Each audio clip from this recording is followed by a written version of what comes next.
আসসালামু আলাইকুম viewers, food কিচেনে আপনাদের স্বাগত। আমি আজকে মিষ্টি কুমড়া দিয়ে চিংড়ি মাছের খুব মজার একটা তরকারি রেসিপি নিয়ে হাজির হলাম। অল্প মশলায় কিভাবে এই মজাদার তরকারিটা আমি রান্না করেছি সেটাই এখন দেখাবো। প্রথমে একটা কড়াইয়ের মধ্যে পরিমাণ মতো তেল দিয়ে নিলাম। দেখতেই পাচ্ছেন আমি কতটুকু কি দিচ্ছি, আর দিয়ে দিচ্ছি পেঁয়াজ কুচি,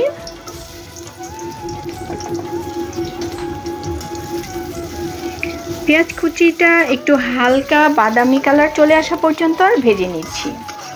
2-3 মিনিট সময় ধরে ভাজলেই চলবে।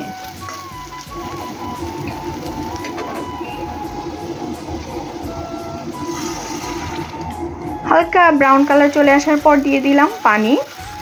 এখন দিয়ে দিচ্ছি হলুদ ফাঁকি, মরিচ ফাঁকি। মিষ্টি কুমড়া তরকারিটা ঝাল একটু কমই দিতে হয়, তাই অল্প পরিমাণে মরিচ ফাঁকি দিবেন। আর দিয়ে দিলাম লবণ।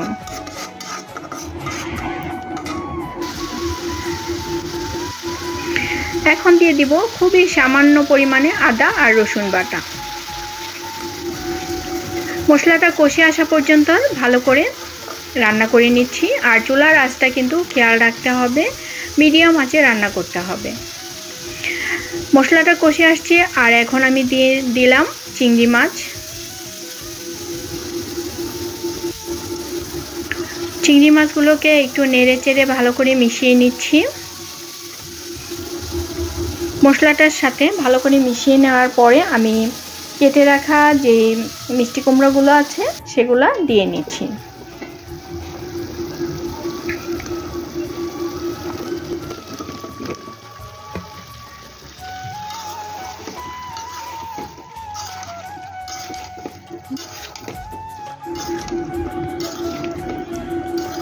নেড়ে চেড়ে দিয়ে দিচ্ছি লবণ।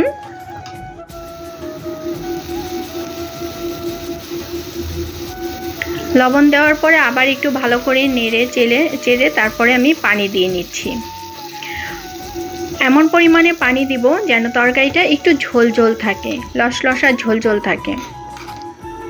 খুব বেশি শুকনা হলে এই তরকারি মজা লাগবে না। আমি মিডিয়াম আঁচে করে রান্না করে নিচ্ছি।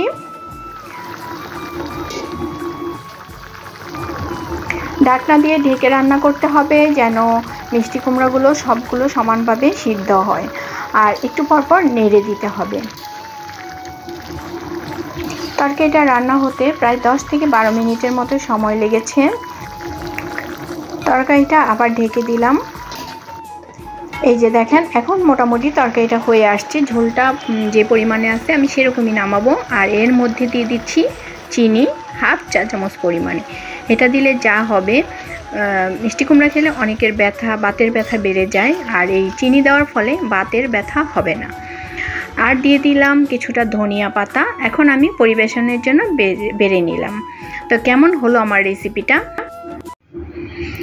ভালো লাগলে লাইক, কমেন্ট অ্যান্ড শেয়ার দিতে ভুলবেন না। আপনি যদি আমার চ্যানেলের প্রথম হয়ে থাকেন তাহলে আমার চ্যানেলটা প্লিজ সাবস্ক্রাইব করে আমার পাশেই থাকবেন। আমি এখানেই বিদায় নিচ্ছি। আল্লাহ হাফেজ।